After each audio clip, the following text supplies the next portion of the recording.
Muito bem, agora a gente vai mudar de assunto porque domingo é o Dia Internacional da Mulher, né? E a gente preparou aqui alguns assuntos, alguns temas dedicados especialmente para vocês, mulheres, né, que acompanham aqui o nosso Jornal do Continente, mas que também serve como dicas aí para os homens também, né? Um dos temas é sobre educação financeira, que a gente vai falar agora. Saiu até um relatório da Bolsa de Valores de São Paulo dizendo que mais que dobrou o número de mulheres investidoras no país nesse último ano, pelo menos nos últimos anos, né? Então a gente vai entender melhor esse movimento com a especialista em investimentos e também educadora financeira da Unicred Santa Catarina e Paraná, Vivian Alcar, que já está aqui com a gente. Tudo bem, Vivian? Como é que você vai? Olá. Obrigado por ter aceitado aqui o nosso convite, né? De participar aqui do nosso Jornal do Continente.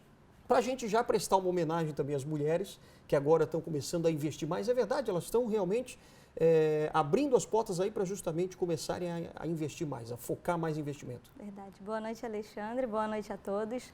É verdade, a gente notou esse aumento do número de mulheres investidoras, tanto na Bolsa de Valores quanto no Tesouro Direto. Isso é um dado que reflete uma mudança comportamental da nossa sociedade, né? Uma pesquisa internacional mostrou que 33% das famílias brasileiras têm mulheres à frente da gestão de finanças, do orçamento doméstico. E elas também são responsáveis por 80% das decisões de consumo da família. Elas é que mandam, né? Elas é que mandam, é um protagonismo, sabia, né? Isso a gente já sabia empiricamente.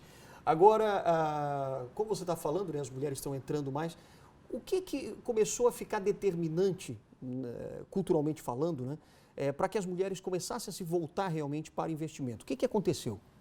São vários os motivos, né? Primeiro, o acesso à informação.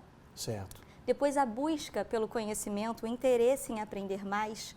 As mulheres, naturalmente, também têm aquela preocupação com o futuro dos filhos, não é verdade?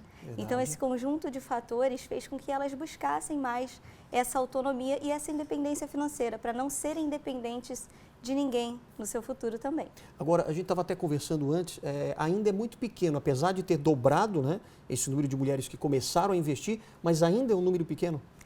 Segundo dados da B3, né, a Bolsa de Valores, as mulheres ainda representam em torno de 20% dos investidores nesse mercado e no Tesouro Direto em torno de 30%. Puxa. Então ainda existe aí um belo espaço para esse aumento, né? Claro. Que deve vir naturalmente. Pois é, é uma tendência, né, as mulheres, que a gente vê os homens, claro, investindo bastante, mas a gente está vendo também uma onda de pessoas no YouTube, no Instagram, fazendo propaganda também disso, de que as pessoas precisam se atentar mais para o futuro e, para isso, realmente começar a estudar mais questão de investimentos, educação financeira, é isso? Exatamente, existem muitas iniciativas hoje gratuitas, muito estímulo à busca pela informação, né? Sites como o próprio suasaudefinanceira.com.br, que é um site gratuito com materiais, vídeos, artigos, tudo para conscientizar mais as pessoas e descomplicar esse mundo das finanças, né?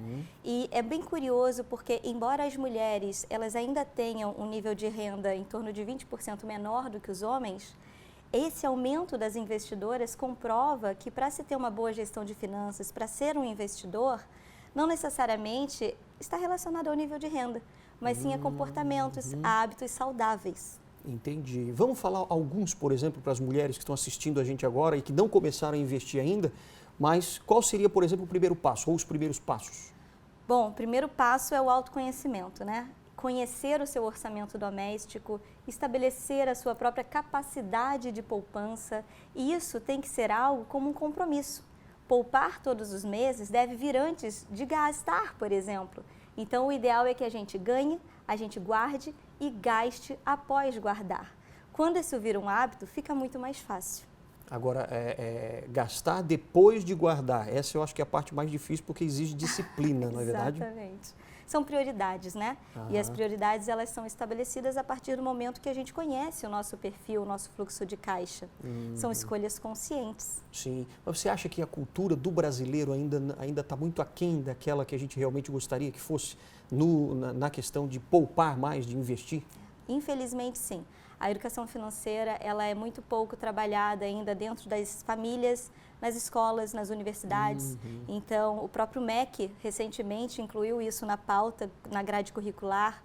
Então, daqui para frente, a tendência é que esse assunto se torne mais corriqueiro, que as pessoas conversem sobre a gestão de finanças mais naturalmente dentro de casa e no ambiente de aprendizagem. Então, isso possivelmente vai favorecer muito a nossa redução do analfabetismo financeiro. É verdade. Agora, na sua opinião, o que está acontecendo hoje no Brasil, economicamente falando, né, as medidas que estão sendo tomadas, tal, como é que você vê o ambiente no Brasil para investimentos? Bom, o ambiente é extremamente favorável, né? Tanto com a redução da taxa de juros, que estimula que as pessoas invistam na capacidade produtiva, empreendam, invistam nos seus próprios negócios, mas também está ampliando as oportunidades que o mercado financeiro traz. Porque não existe apenas a renda fixa, né? Existem outras estratégias. E a partir do momento que as pessoas querem ganhar mais, elas passam a procurar e a entender mais sobre essas estratégias. É muito importante que todo mundo, antes de começar a investir, conheça o seu perfil de investidor e tenha reservas para imprevistos na sua vida. Então, uma reserva para uma emergência, ela deve representar em torno de 3 a 6 vezes os gastos mensais de uma família, né? Isso é para uma proteção. Mas a gente também deve fazer uma reserva para a realização dos nossos sonhos e principalmente para garantir um futuro tranquilo. Agora, você acha que o público brasileiro ainda tem muito medo de investir? O medo ele é causado pela falta de informação, né? A partir do momento que a gente conhece o que nós estamos fazendo, a gente começa a ter mais coragem também, né? Se sentir mais seguro. Então, o importante é fazermos as perguntas certas, considerarmos, além do nosso perfil de investidor, os nossos objetivos individuais. Então, os profissionais do mercado financeiro, os planejadores financeiros, eles estão aí para nos ajudar a estruturar toda essa composição, né, de finanças na nossa vida. Entender que o crédito ele não precisa ser um vilão. Se for um crédito consciente, ele pode nos ajudar a alavancar nossos projetos, nossos sonhos. Entender que investir também tem que ser de acordo com os prazos, né? Com o nível de risco que eu estou disposto a correr. Sem dúvida. Então, é a informação o grande segredo.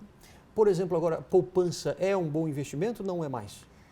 Já deixou de ser há bastante tempo. Há bastante tempo, né? A poupança... É o que a gente vem sentindo já faz alguns anos até. Mas muita gente ainda insiste, eu vou abrir uma poupança. Para poder guardar, eu tenho que abrir uma poupança. Não é bem assim, né? Não é bem assim. A palavra poupança, ela remete muitas vezes ao hábito de poupar. Isso é perfeito. Mas o produto caderneta de poupança, ele se tornou cada vez menos atrativo por conta da nova regra implantada pelo governo, né? Hoje a poupança, ela está limitada a render 70% da taxa de juros, que é uma taxa de juros nominal muito menor do que tivemos antes. Então, naturalmente, mesmo sendo um investimento isento de imposto de renda, ele acaba deixando muito a desejar e, por vezes, ele perde para a inflação. Então, um investimento que perde para a inflação, ele gera um ganho real negativo. Claro. Isso não é benéfico para ninguém. Maravilha. Tá aí, mais uma vez, a gente reforçando, né, que poupança já era, né? Já era. Agora, qual é a grande mensagem que você pode dar, principalmente agora para as mulheres, né? Dia 8 está aí, né, o Dia Internacional da Mulher. A gente aqui está fazendo uma menção principalmente às mulheres investidoras, mas também às mulheres que ainda não começaram a investir. Qual é a grande mensagem que você tem para dar? Bom, é muito importante que todos nós tenhamos consciência de que a educação financeira ela não significa privações. A gente não precisa deixar de fazer o que a gente gosta ou o que nos gera bem-estar. A educação financeira, ela significa eficiência, é fazer escolhas melhores, fazer mais com o mesmo, muitas vezes.